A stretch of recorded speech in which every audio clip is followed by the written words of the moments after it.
देखिए यहाँ पे कल हम लोग जो है सॉल्यूट और सॉल्वेंट की बात किए थे ना, किसकी बात किए थे? सॉल्यूट और सॉल्वेंट की। ठीक है, तो यहाँ पे एक बार उसका हम लोग रिप्रेजेंटेशन कर लेते हैं। देखिए कैसे, जैसे मान लीजिए आपके पास मैंने बोला था एक बीकर है या फिर एक गिलास है आपके पास, तो इसमें आपका वाटर है, इसमें क्या है आपका? वाटर है या फिर पानी है, और ये आपका हो गया वाटर, और इसमें आप डाल रहे हैं शुगर, डाल रहे हैं, क्या डाल रहे हैं? शुगर। तो अगर हम लोग वाटर और शुगर की बात करें तो मैंने बोला था एक होता है सॉल्वेंट और एक होता है सॉल्यूट, एक होता है सॉल्यूट और एक होता है सॉल्वेंट। तो अगर हम लोग मैंने बोला था कि सॉल्यूट वो होता है जो घुल रहा है और सॉल्वेंट वो होता है जिसमें घुल रहा है। क्या ये बात सही है क्या? देखिए कोई घुल रहा है और किसी में घुल रहा है, कोई घुल रहा है और किसी में घुल रहा है, और जो जिसमें घुलेगा वो उसी के रंग में रंग जाएगा। तो मुझे बताइए यहाँ पे वाटर का अमाउंट ज्यादा है क्या? अगर वाटर का अमाउंट ज्यादा है तो ये किसकी तरह एग्जिट करेगा? सॉल्वेंट की तरह। किसकी तरह? सॉल्वेंट की तरह। और आपका जो शुगर है ये भैया लेस क्वांटिटी में, यानी इसको क्या बोलेंगे? सॉल्यूट। क्या बोलेंगे? सॉल्यूट। अब देखो हमको आगे न्यूमेरिकल्स करना है। क्या करना है? न्यूमेरिकल्स। ठीक है, तो न्यूमेरिकल्स करने के लिए आपको रिप्रेजेंटेशन पता होना चाहिए। अगर मैं बात करूं सॉल्वेंट की तो मैं इसको रिप्रेजेंट करूंगा ए से। किससे रिप्रेजेंट करूंगा? ए से। और मैं अगर बात करूं सॉल्यूट की, इसको मैं रिप्रेजेंट करूंगा बी से। किससे रिप्रेजेंट करूंगा? बी से। अब देखो कहना क्या चाह रहे हैं यहां पे, अगर मैं लिख दूं यहां पे, मैं यहां पे लिख दूं Na या फिर WB या फिर लिख दूं Ma या फिर Na या फिर XA। देखिए मोल कॉन्सेप्ट में हम लोगों ने बात किया, ये जो स्मॉल Na होता है इसको बोलते हैं नंबर ऑफ मोल्स, और A को किससे रिप्रेजेंट कर रहे हैं? सॉल्वेंट, यानी number of moles of solvent. और ये Ma क्या है? इसका मोलर मास है। ठीक है, तो मोलर मास ऑफ सॉल्वेंट। और XA क्या होता है? Mole fraction. क्या होता है? मोल फ्रैक्शन, यानी मोल फ्रैक्शन ऑफ सॉल्वेंट, ना कि सॉल्यूट। अगर मैं XA लिखूंगा तो मोल फ्रैक्शन ऑफ सॉल्वेंट की बात करूंगा कि सॉल्यूट की? सॉल्वेंट की। किसकी बात करूंगा? सॉल्वेंट की। अगर मैं लिख दूंगा XB, अगर मैं लिखूं XB तो ये किसका रिप्रेजेंटेशन है? Mole fraction of solute, mole fraction of solute. अगर मैं लिख दूं MB, क्या लिख दूं? MB का मतलब है मोलर मास ऑफ सॉल्यूट की सॉल्वेंट, सॉल्यूट। ठीक है, फिर अगर मैं लिख दूं NB, क्या लिख दूं? NB, तो यहां पे number of moles of solute. तो ये आपका हो गया रिप्रेजेंटेशन। क्या हो गया? रिप्रेजेंटेशन। ठीक है, तो मैं अगर A लिखूं, और कई लोग क्या करते हैं यहाँ पे सॉल्वेंट को 1 से रिप्रेजेंट करेंगे और सॉल्यूट को 2 से। ठीक है, तो कंफ्यूज मत होना। ठीक है भैया, तो यहां पे मैं रिप्रेजेंट कर रहा हूं A से और इसको मैं रिप्रेजेंट कर रहा हूं B से। पक्का? तो कंफ्यूज मत होना, सॉल्वेंट वो हमेशा कैपिटल A से और सॉल्यूट को B से। पक्का? अब देखिए, अब इसके बाद आपको पढ़ना है कंसंट्रेशन टर्म। क्या पढ़ना है? Concentration term. हेडिंग डालिए आप लोग सबसे पहले, concentration term. Concentration term,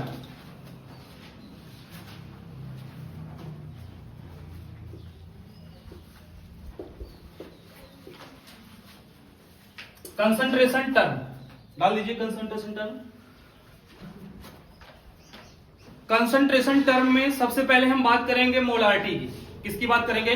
molarity की। मोलारिटी को मैंने केमिकल काइनेटिक्स में पढ़ा कि नहीं, और मोल कॉन्सेप्ट भी क्लास 11th में पढ़ा चुका हूं। ठीक है, अब यहां पर देखिए मोलारिटी क्या होता है। सबसे पहले क्या है?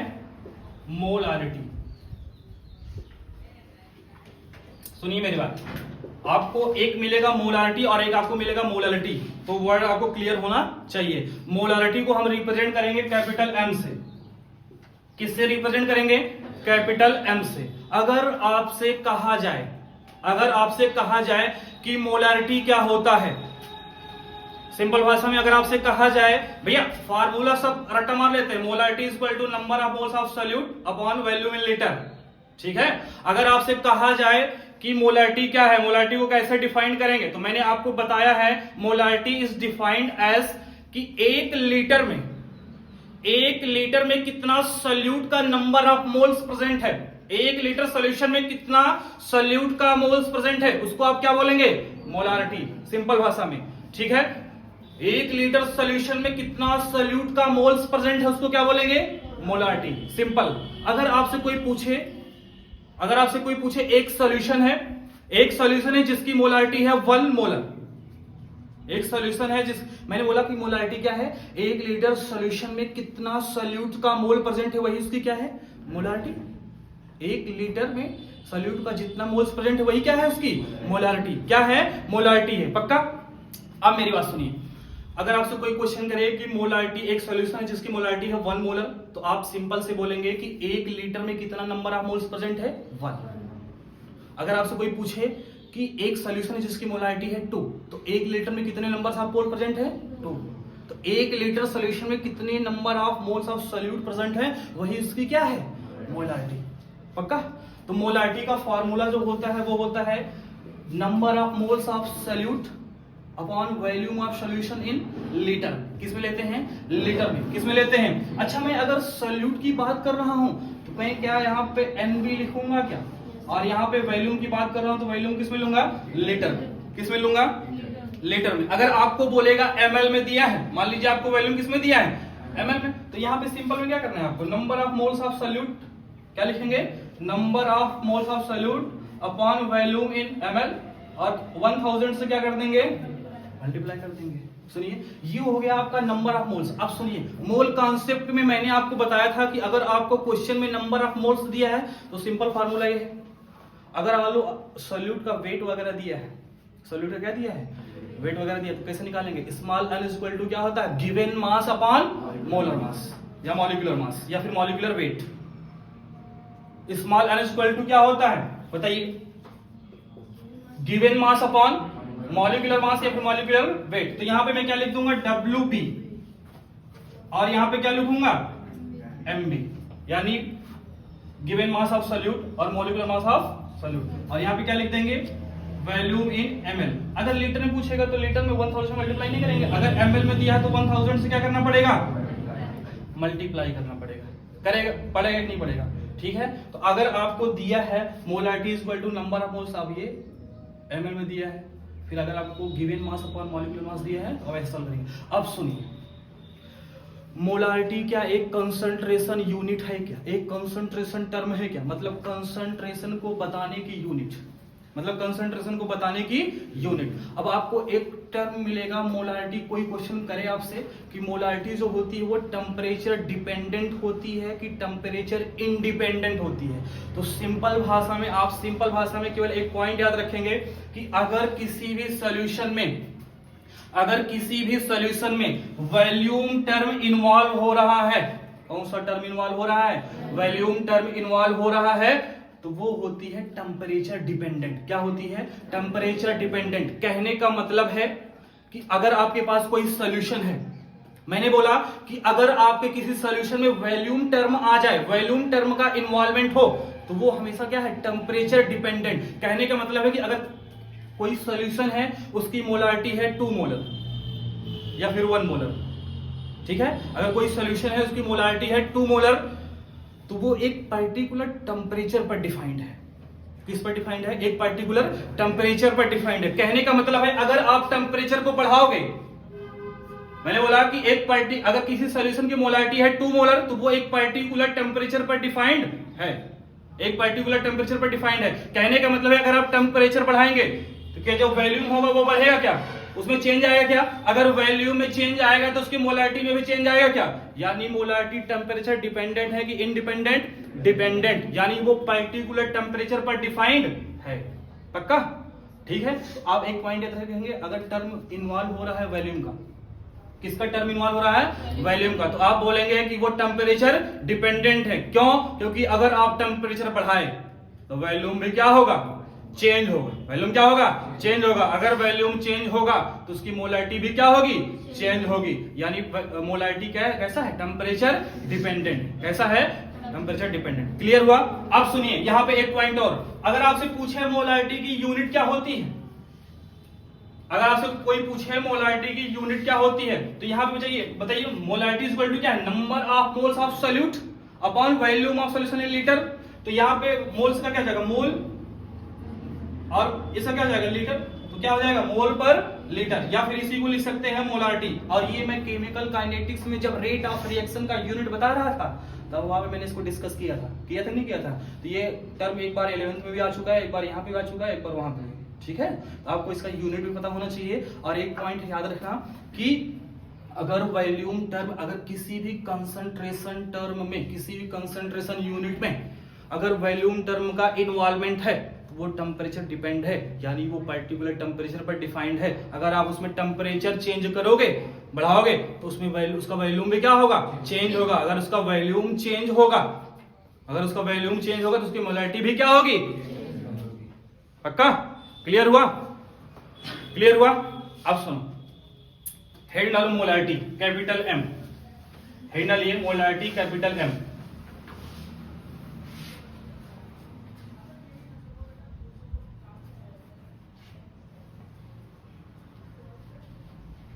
मोलारिटी कैपिटल एम लिखिए, इसमें लिखिए, बोल रहा हूं लिखिए पहले, इसके बाद एक क्वेश्चन कराऊंगा तब ये नोट करना, पहले एक क्वेश्चन डिस्कस करूंगा ये, ठीक है।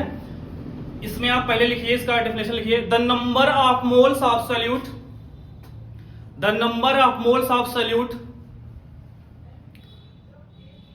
The number of moles of solute present in, the number of moles of solute present in 1 litre of solution, present in 1 liter of solution is called molarity, is called molarity। भैया इसको capital M से लिखना, small M से मत लिखना, ठीक है। Capital M से लिखेंगे, किससे रिप्रेजेंट करेंगे, कैपिटल एम से, पक्का। तो क्या लिखे, the number of moles of solute present in 1 litre of solution is called molarity. अब सुनिए, फार्मूला वगैरह सब पता है कि 1 लीटर में, मैंने क्या बोला, सिंपल याद रखेंगे, 1 लीटर में कितना सॉल्यूट का मोल्स प्रेजेंट है, वही इसकी क्या है, मोलारिटी, पक्का। क्लियर हुआ? अब सुनिए, इसको लिखने से पहले, टेम्परेचर डिपेंडेंट वगैरह लिखने से पहले एक टर्म, एक क्वेश्चन करेंगे। मैं बोल रहा हूं आपसे, लिखिए जरा, क्वेश्चन लिखिए, अभी फिर लिखना, ऐसा रफली लिखना, the molarity of pure water is, the molarity of pure water is, the molarity of pure water is, the molarity of pure water is. अब देखिए, मेरी बात सुनिए, आपसे क्या पूछा है, मोलारिटी पूछा है, और किसकी पूछा है, प्योर वाटर की पूछा है, पक्का।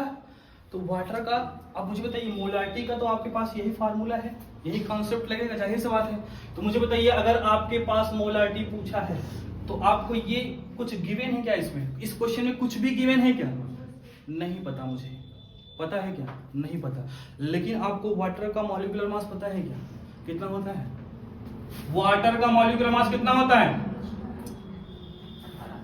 18 होता है, पक्का। सुनिए, अगर आपसे सॉल्यूशन की मोलारिटी, इस क्वेश्चन कहने का सिंपल सा मतलब यह है, इस सवाल ये कह रहा है कि अगर आपको सॉल्यूशन की मोलारिटी पूछी जाए, अगर आपको सॉल्यूशन की, ये क्या सॉल्यूशन की मोलारिटी का फार्मूला है क्या, अगर आपसे सॉल्यूशन की मोलारिटी पूछी जाए तो आपको number of moles of solute लिखना पड़ेगा कि नहीं पड़ेगा। लेकिन आपसे यहां पूछा है, वाटर की बात चल रही है, किसकी बात चल रही है, वाटर की। और वाटर एक लिक्विड है क्या, वाटर क्या है, लिक्विड है। अच्छा, वाटर लिक्विड क्यों है,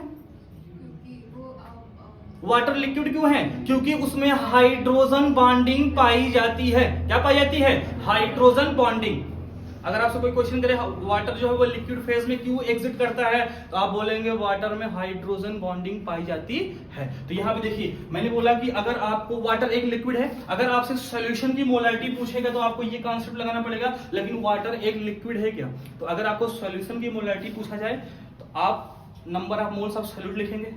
अगर आपसे लिक्विड की मोलारिटी पूछा जाए तो आप उसकी डेंसिटी से, लिक्विड की डेंसिटी से क्वेश्चन सॉल्व कर सकते हैं। कैसे सॉल्व करेंगे, मुझे बताइए। वाटर का मॉलिक्यूलर मास पता है क्या, 18 होता है। वाटर की जो डेंसिटी होती है ना, वो होती है 1 ग्राम पर ml। क्या होती है, 1 ग्राम पर ml। अब मुझे बताइए, आपको मोलारिटी इक्वल टू क्या होता है, W/m, और यहां पे वैल्यू ml में, किसमें लेना है, ml में। और इसको 1000 से क्या करना है, मल्टीप्लाई करना है। और मुझे बताइए डेंसिटी इज इक्वल टू क्या होता है?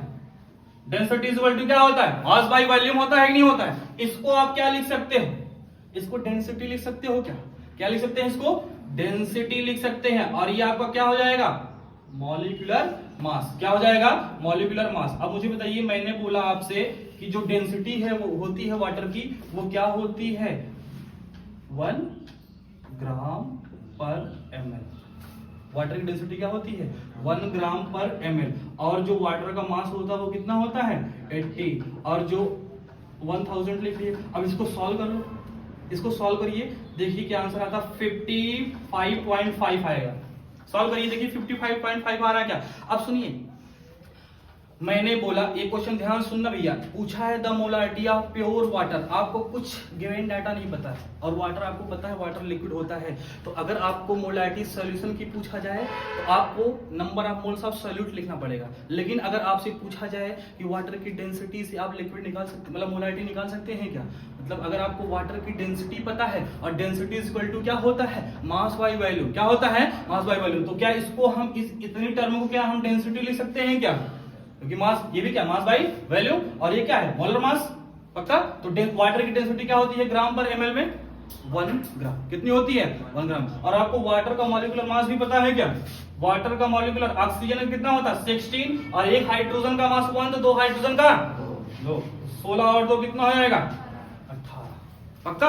तो 1000/80। ये आपका देखिए 55.5 आएगा नहीं सबका?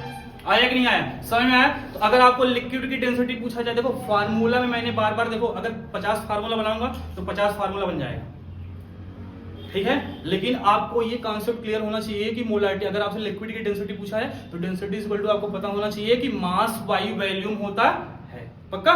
तो यहां से आप क्या निकालेंगे? डेंसिटी। और मॉलिक्यूलर मास आपको पता होना चाहिए, ठीक है? चलिए